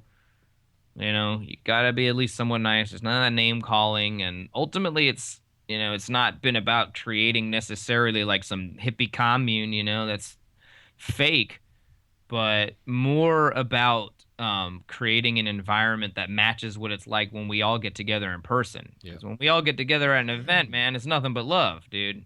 Even people you disagree with and this and that. But when there's a keyboard involved, it's a lot easier to be harsh and to be less sensitive to the fact that you're dealing with a bunch of other human beings over there, man. Real people with lives that are probably not going well. Yep. Everybody's life is a healthy mix of shit and awesome, and for some people there's very little awesome. It's sad, but I just people should be sensitive to that, and especially when you're in a forum with 6,000 people, there's certain things that fly when we're all hanging out with 10 of us that simply can't go down in an environment with 2,000 or 3,000 or 6,000. Yeah, exactly. Yeah, so we've done our best to kind of bridge that gap between how people interact in person and how they interact online. It's a work in progress. This isn't, I didn't sign up for a PhD course in running a Facebook group. We're figuring this out as we go and doing our best. Yeah, man. To kind of back up on that too, you want to give us a little bit of just a kind of because time's getting shorter, but give us a kind of a brief overview of Torch Talk and their Torch Talk Tuesday shows. Yeah. It's a weekly show that we do on YouTube. We're live every Tuesday night, generally around like 9:30 East Coast time, closer to 10. Usually we aim for these times, but it's a little flexible. But yeah, we try and have a demo of some sort every week. Some flame working action, some discussion. It's usually a panel of guys, and we're chatting, and we're heavy on audience interaction. There's usually anywhere from 30 to 60 people watching live in our like YouTube chat room, so it's kind of become a glass party for that audience. And yeah, we always take questions and such. Yeah, and then from there we also have a nonprofit organization that basically coordinates the philanthropic efforts of this community. You know, it's kind of insane to us that this group has blown up so big, even beyond the audience of the show. I know there's a lot of people in there who may not even know we have a show. Yeah. You know, sometimes we link it, you know, like, hey, how do you do this? And we're like, oh, we covered this on this episode. And they're like, holy shit, there's a Torch Talk show? I thought y'all were just a contentious group. And there's other, but yeah. So we try and keep it somewhat entertaining, informative as we can. But really, it all grew out of me and Will Young, who I co-host the show and co-direct the nonprofit with. Him and I and some other guys, we were taking online classes with Dustin Revere. And when those ended, we just wanted to keep getting together every week. And we're like, well, let's do it on the Hangouts platform like we've been doing the classes. And we decided to broadcast it as well, you know, because we wanted to give something back. And it's evolved a bit since then, but I'd like to think it's almost a good and a bad to me at this point, but we've kept it very low key. You know, part of me is like, man, we should really professionalize this because so many eyes are on it and it's blown up so fast. And, you know, but on the other hand, it's kind of just us and our homies getting together every week, trying to melt some glass and, you know, help each other learn maybe a little something, add a little tool to the toolbox. And yeah, with the nonprofit, we've made some really cool stuff happen. We worked with Bethlehem Burners with their Burning for Beads of Courage torch raffle that we did last year. And we generated over $8,000 for Beads of Courage, which is an organization that basically puts on things where lampwork beads are made, and then they're given to children with terminal or severe illness. So if this child misses school because they had a chemo session, they get this color bead. You know, if they had an operation for this, they get that color bead. It's, man, really, really neat. Everybody should Google this and support them. It's really one of the most amazing things that's being done with torch worked glass, in my opinion. It does so much for these kids and especially the parents too, man. Like there's like a CBS Sunday Morning segment about this, and they interview a number of parents, you know, and they look like fucking Mr. T with all their bead necklaces on, you know, and like, yeah. And that makes you realize though that their kids have gone through a ton of shit. And I don't know, somehow these things are cathartic for them. That's something I'm really proud of, that we were able to get that out and get so much attention to it. And so we were able to you know, basically if we'd raised less than the torch was worth, I'd have been like, fuck, we fucked up. Right. But, you know, we ended up doing way more than double what the torch was worth. And so that's, you know, a tremendous boon to that organization. And then kind of the thing that we've kind of personally concerned ourselves with is hunger. Will and I are both pretty big on that, man. If everybody was just taking care of this hunger issue locally, there wouldn't be hunger. And we're a big, you know, we have people all around the world in the Torch Talk community, but primarily America. And so kind of our compromise on that was this organization, Feeding America, which is highly, highly reviewed. They're dank. They turn around virtually all the money that goes in. I mean, they spend a lot on promotion, and some of their officers have pretty big salaries, but those are the dudes who earned it, man. You know, they could be helping Feeding America do way more, you know, or they could be like selling Microsoft's new Office package, you know, and making even more, you know, like you got to cut those people who are going to make a group or organization exponentially better. You got to compensate those folks. You know, you can't expect it to all be volunteers at that scale. So anyways, Charity Navigator, for anybody who's looking to donate to any charity, Charity Navigator is a site you should check out because they do some pretty detailed looks into all these charities, and some of them are disgusting in terms of the percentage of donations that they turn over to their actual cause. I mean, some of it is downright virtually criminal. Yeah, I agree. Yeah, but Feeding America is really dope, and that's who we've pretty much partnered with on this. And we did a food drive last year and did I forget, like 23,000 meals, as I recall. Nice. 22.5, I forget. Yeah, and then this year with the Hunger Fund sticker packs that I was mentioning earlier, we're over 28,000 meals now, and just from people getting fun sticker packs. We've had some awesome sponsors with that. Glass Alchemy, North Star, and GL33 have sponsored rounds so far. So it's been really awesome to get support from them, and that helps us make these packs. They're not just sticker packs. They come with a bonus item, either like a lighter leash or some marine cane or something that's actually something we can get in bulk that is gonna make it a nice value for everybody. And then they've come with glass samples, and we have a ton of stickers. So like I was mentioning, some of the memes that have gone big. As silly as it sounds, man, I'm pretty proud that we've been able to like print those, and like those are the ones. Whenever I go to classes now or events, I usually have a big wad of stickers with me, and I swear every time it's always the meme ones that people are like, oh fuck, I remember this meme. This is great. I can't wait to put this on some guy's kiln, or whatever it'll be. Like Hilarious. Yeah, those are the ones that really people seem to really like, and having something physically tangible, and being able to help people at the same time with it. I'm pretty freaking proud of that whole thing. So yeah, they come with like glass samples, preparatory stuff, tons of stickers, and it's all pretty much self-sufficient in that each round pays for the next. There's enough money left over to buy the color for the next round, to print a few new stickers, to get the bonus items, and to do the donation. So it's kind of like my Newman's Own project. Yeah, it's killer though, dude. That's awesome. You guys are doing that. Are you guys a 501? Are you a 501c3? No, not yet. We're like in the middle of that application. We're registered in Virginia as a non-stock corporation right now, which is like the first step to like a federal nonprofit. So we're state nonprofit at this point, and if you give us money, you can't like write it off on your taxes, folks. Sorry, but we've tried to orient things to where that's not really a concern. You get a sticker pack and a couple bucks goes to Feeding America. Nobody was going to be filling out a tax form for $2. Yeah, exactly. So, you know what I mean? Right. So, yeah, we're right now we're trying to do that.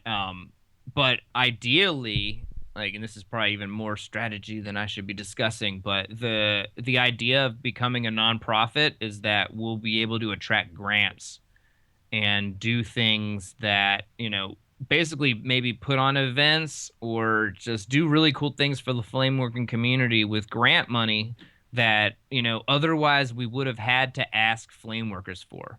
And we're broke, man. There's the lucky few who are getting exponential money for their work, and that's a great thing. But a lot of us are, struggling to even, get a decent hourly wage out of this right now. Yep. And yeah, so it's been kind of clutch that we, everything we do, man, we don't. One thing I say is that we're always a charity, never a charity case. And, nice. And I don't want people to have to be given to us out of pity. They should be getting something out of that. Like with the sticker packs, you're getting a bunch of glass samples, prep materials, or cool bonus things for your studio, and a shitload of stickers. There's no way you can calculate this out as like a pity donation. You're getting something nice for it.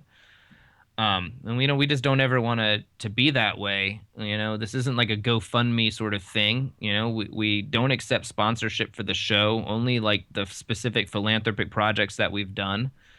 We don't want to be a drag on the community. We want this thing to benefit the community, and federally having that status, that to me is kind of the ultimate advantage of that. So it's, yeah, man, that's huge. Yeah, we're registered with the state, like I said, non-stock. And then I'm in the middle of that application, but I gotta be honest, it's not front burner shit, because there's, it's like, all right, am I really gonna rush towards having to fill out 40 grant applications? Yeah. So we put on a Torch Talk festival or something, Yeah, exactly.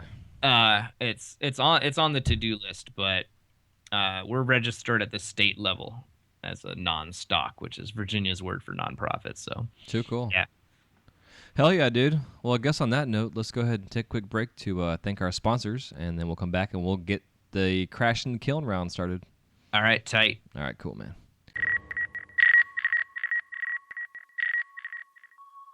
This segment of the Wise Guy Radio Show is brought to you by Zen Dude Fitness. Lose 10 pounds this month by joining the Zen Dude Fitness 4-week jump rope fat loss challenge. Brandon and Dan will take you on a guided journey towards becoming the best you. Get fit, have fun, and find new ways to eat healthy while still enjoying the sweeter side of life. Just takes 20 to 30 minutes a day and no gym required. For more info and to sign up for the free 4-week challenge, go to wiseguymedia.com/ZenDudeFitness. That's wiseguymedia.com/ZenDudeFitness. All right, we're back. So, it's our fun Crash in the Kiln round, which consists of 7 questions. And you can give me a 30 to 60-second answer on each question. You can also expound upon them as well if you'd like, as always happens. Right. And, I'm an expansive person. Yeah, you and me both. Can't shut me up, motherfuckers. So the first question I always like to ask is if there's any living glass artists that you have not yet worked with. Who is it and why? Yeah, I saw that. Jolex is the person I've decided is the answer to this question. It's Joel Myers. Awesome glass worker. Does incredible space themed stuff. But more importantly, he took the Lawrence Stump class with me. We spent a week with Lawrence Stump out there in California. And between like really respecting his work, and he was just so kind to me. That class was kind of above my skill level at that point, you know. Certainly everybody else in the class was. You know, I'd only been on the torch like a year at that point, maybe. And man, he was just super kind and, you know, always helping me with a little tip or a trick to help me, you know, as I was trying to attempt everything that was being taught. So yeah, man, shout outs to Jolex. That's somebody I'd like to actually get a chance to work with. Hell yeah. Yeah, his work's badass. If you could describe the sound of glass cracking in one word, what is it? Fuck. Like a drawn out fuck. Not like fuck, like everything's done, but like fuck, I gotta figure some shit out. Oh no. You know what I mean? Like it's like fuck, that's a drag. You know? That's exactly what I think when I hear that, man. I'm just like fuck. Hilarious. Okay, what happened? What broke? You know? But that's what's important to me on that is like that I'm no longer like, oh man, the shit's done. Now it's just like, okay, what happened? Why did this happen? You know, now we've got it's just adding something to the agenda, you know, which I don't like that. I don't like. Yeah, I hear you. I like doing whatever I want, whenever I want, not having to fix a crack suddenly. Yeah. So yeah, it's like not a disaster. It's just a huge inconvenience at this point. Hell yeah. Fuck. Yes, I'm actually taking writing these answers down now to have them in the show notes. Like I'm gonna try and compile like a whole page dedicated to all these questions. Oh, nice. So I'll have it with an F and like 25 U's. Yeah. So what are your top 5 favorite colors in glass? All right, brilliant blue. It's just like a super easy to work cobalt, man. Really consistent. It's a really like. It's like the way it reflects light. It's not too dark. It's not too light. It's just like the perfect cobalt. It never reduces out. Awesome. Agua Mist is like Agua Azul's like underlooked cousin. It sets off so many beautiful color schemes that are kind of almost pastel oriented, as opposed to like Agua Azul, which is like, you know, a little bit more saturated and kind of sets off more traditional color schemes. Purple Lilac by North Star is like a gorgeous, when it's really thinned out, it's like this gorgeous transparent purple. As an overlay color though, it has that milky, like almost magical effect when you lay it over things. And like, try this, folks, trust me, lay that shit over something, and especially like cadmium, like rich, like solid colors, it makes like velvet versions of the same color, like a satiny velvet looking version of it. Like lay that purple lilac over like an iris or like purple urple or something. And not even necessarily a cad, just one of those rich opaques. And it's just so beautiful. Yeah, so like I feel like you just can't go wrong with that color unless you don't. It has some of that milkiness if you're not into that. But I mean, I'm saying that's what makes it magical. Opaline kind of does the same thing actually as an overlay color, and it's gorgeous. It's just so difficult to work, so it's like purple lilac. Half Blood is like super consistent striking red, easy as hell to work, and the tone of it, I prefer it to like Elvis or like whatever other striking reds are out there. It's just this beautiful, rich candy red. It like I just want to eat that shit. So Half Blood is my my shit as like an overlay color, striping color, over clear, whatever. I'm trying to make red tubing. Yep. Even when I pull it down to like 12 mil, if I'm making a drop down or something like that, it's still this gorgeous, rich, just like I said, candy red. It looks like a piece of hard red candy. Just fuck yeah. And then number 5, I'm going with Serum. I'm sorry, I know it's some hype shit, but like some people are over it. But to me, though, like it's magic, man. It's freaking. I've got some, and I take it outside. It's all yellow and it's all super, super like rosé pink inside. That it's fucking awesome. I can't believe that people are even going through all the trouble of making shit like that, And it just kind of speaks to what a cool cottage industry colored borosilicate glass is. And as much as there's this hype element to it, and I don't necessarily like that, and I could never imagine being one of those guys who buys some and then sells it for 3 times as much or whatever. Just forget all that. And all I'm thinking about is the fact that this glass that I love does some magical shit, and Serum is ace with it. There's some other new ones that the guys are making, but I've never had a chance to work with them. But they have even more dramatic CFL color shifts. Yeah. Like I think it's Gannett color glass or something. Maybe I'm going off the top of my head here. I'm being rude because he posts in Torch Talk randomly, and it's always nice.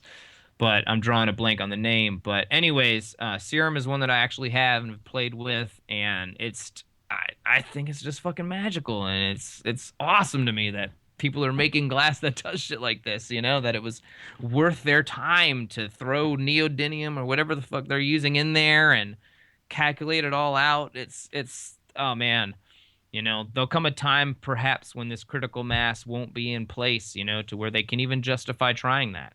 Yeah. So I think the whole thing is awesome, and hype is just a double-edged sword.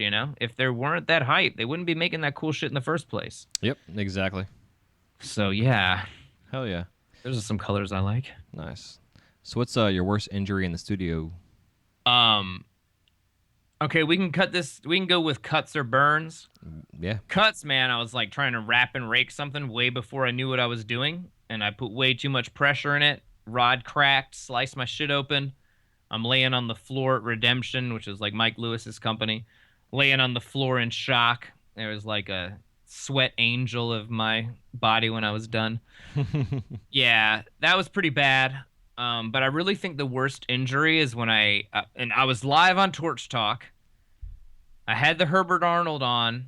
I didn't realize it was on, though. It was in like pinpoint flame mode. So like from the angle I was sitting, it looked like it was off. Yeah, that's invisible. I know what you mean. Yep, and I had my headset on because we're doing the show and we don't want feedback, so headsets are a must. So I couldn't hear it. And at one point, I was just nonchalantly, without even thinking about it, I was resting my hand because I'd been working, and then I was taking a break on the show. And I was just kind of like nonchalantly resting my hand on the Marver or whatever. And without even thinking about it, I slipped it down the face of the torch. And yeah, so basically, like, it just kind of took a tiny pinpoint chunk out of my index finger on my right hand. And the other finger that was like opposite, because my hand was closed, so I kind of hit right in between. And that other one had a blister that was like, the burn itself was much smaller, but it was like a third of my finger was turned into a freaking blister. And yeah, it was a different kind of burn. It was like a deep, deep burn that like destroyed the flesh inside of my finger, not on the outside, Yep. Like, and I can still put my fingers up to each other and see there's like just this little divot because that Herbert Arnold pinpoint flame erased from existence, like down the memory hole, that portion of my finger. And it could only rebuild so much, Yeah, so I think that's the worst one, and it's even more embarrassing that it happened live on the show. And I don't remember which episode, but even if I did, I probably would act like I didn't. So. Exactly. Like, I don't know. That's too funny. So, can. yeah, right. I'll look for it and put it up there. So, do you have any glass blowing themed tattoos? No, I'm not a big tattoo guy. I'm kind of a pussy. No, I've always had like this institutional objection because I'm afraid that like 5 years later I'll regret it. So I'm not a pussy about like the pain or any of the physical aspect of it. I'm just afraid of the potential mental pain of regretting a tattoo later. Yeah. Yeah, that's what I'm scared of. So like, Hell yeah. Mentally a coward. Cool. Physically, I'm okay. I'm brave. So our last final one is if you were stranded on an island, it could be a fantasy island of your choice that had a glass studio on it and supplied your gases, your kiln, and your torch. Oh, it supplies the torch too. Okay. Yes, sir. And you had to make something in order to survive.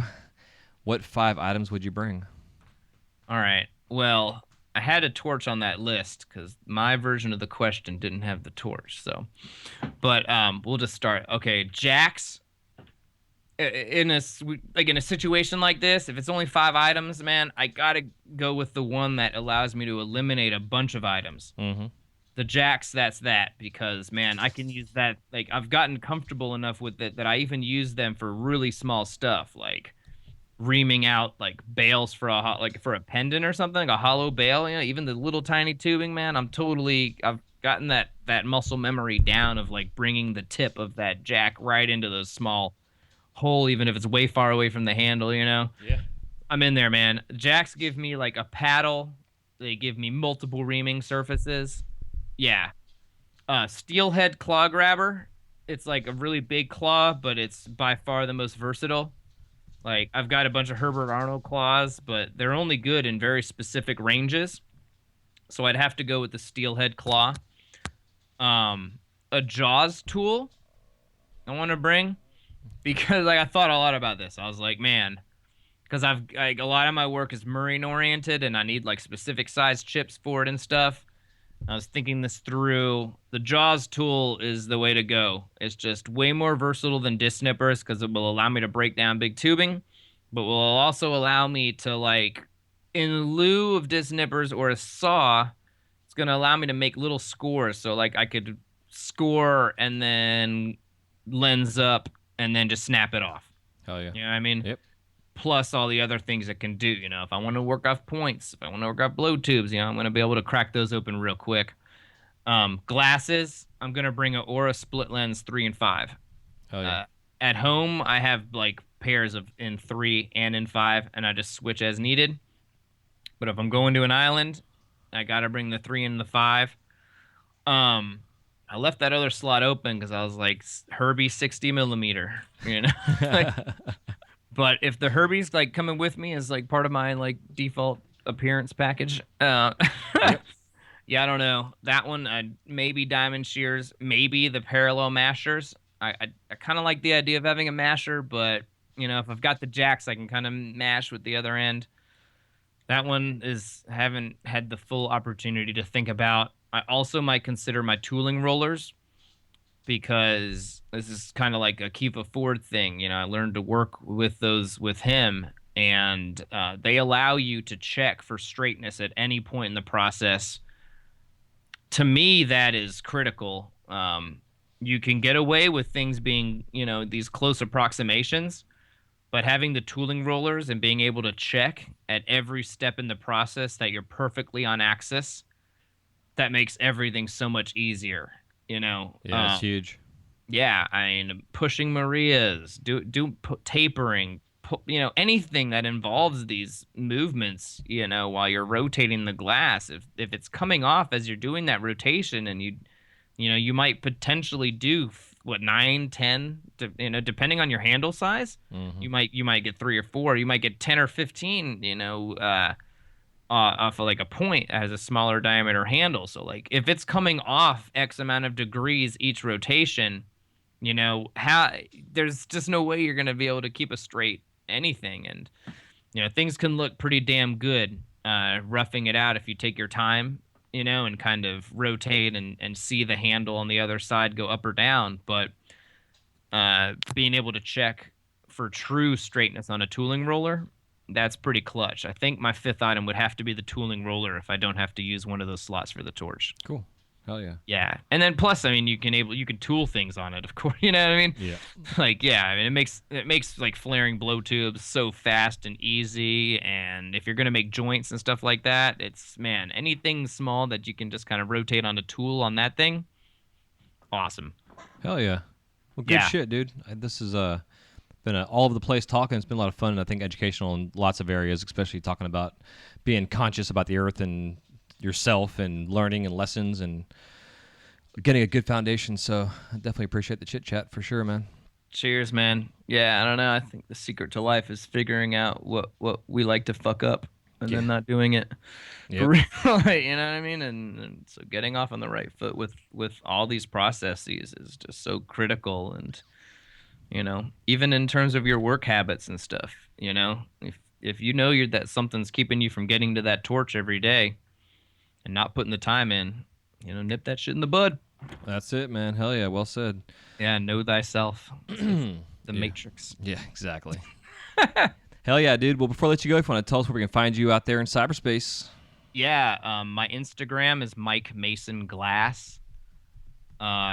Someday my website will be back up. It's like down. It used to be all about my web development and product development, but it's MikeMasonDesign.com. Torchtalk.com will take you to the Torch Talk channel and also maybe a proper Torch Talk site someday. So yeah. We have one in the works. It's just this isn't like a big commercial thing for us, man. This is something fun we're trying to do to give back, and so there's just been no impetus to have a website up and an online shop where you can buy a Torch Talk hoodie. We'll do that shit someday. Don't get me wrong. Yep. But right now, it's just hasn't happened. Also on Facebook, it's just facebook.com/Mike Mason. And if you want to email me, it's mikemason@gmail.com. Sweet. Yeah, I try to get Mike Mason wherever I can. But the email has been a bit of a hassle because every time any Mike Mason in the world gets their email wrong, I get it. And trust me, man, Sucks. like travel agents, business contacts, it gets fucking crazy. Like, people are really stupid. Like, they just assume when they meet a Mike Mason that he's mikemason@gmail.com. And then they email him personal photos and all sorts of dumb shit. And no, you're actually emailing just me. So don't do that. Exactly. Bastards. Yeah, no, it's funny, and yeah, sometimes it's amusing though. Yep. One time I had a woman emailing me, and she thought that I was her estranged husband, and I'm like, hey, I'm not this guy. Weird. That sucks. And she kept writing back, you coward, you just won't deal with me, and da da da. You can't tell me you're some other person. Blah, blah. Like, lady, come on. I can see why he left. Yeah. Well, on that note, my man, it was good. It was good chatting with you. And Yeah, man, that was a real pleasure, dude. I hope I wasn't too rambly. oh, it's okay. We both ramble, so Yeah, I go deep on a tangent, baby. yeah, me too. So Good times, Mel. Thanks so much for having me, man. It's, Yeah. the show, and it's like I said, it's an honor to be here and kind of get to share a bit of my current perspective. yeah, absolutely, man. So hope you guys enjoyed this conversation with Mike Mason. Definitely go check him out at Torch Talk on Torch Talk Tuesdays. Him and Will both are doing a great thing there, and you can find them at facebook.com/Torch Talk. All the links and notes we talked about will be in the show notes. And other than that, hope you guys enjoy. We'll see you next time on the Wise Guy Radio Show. Take it easy. Yeah, tight. Thanks so much, everybody. Yeah, man. Peace. This episode is also brought to you by C-Cube Co. C-Cube now creates a wide range of specialty and one-of-a-kind artistic glassware, items such as hand-blown wine crafts, insulated coffee mugs, pint glasses, and custom piggy banks that you can have personalized with imprinting, logos, and color accents that are available. Just go to C-Cube Co, that's SEACUBECO.com for more information. That's CCubeCo.com. This episode is also brought to you by The Flow Magazine.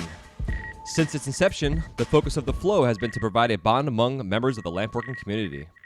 This has been accomplished by developing relationships with the finest artists and sharing their techniques with you through in-depth, step-by-step tutorials. In every issue, you can enjoy great content with the hottest artists and cutting-edge techniques using the latest industry products.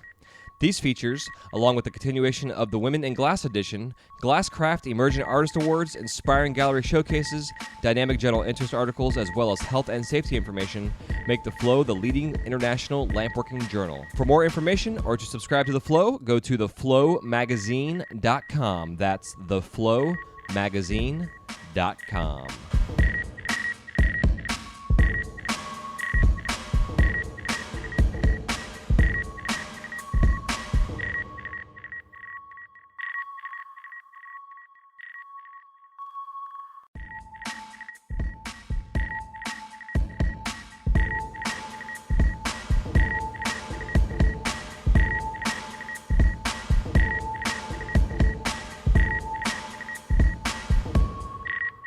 Thank you guys so much for listening to this episode of the Wise Guy Radio Show.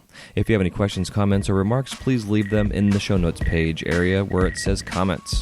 We'll see you soon. Have a wise night.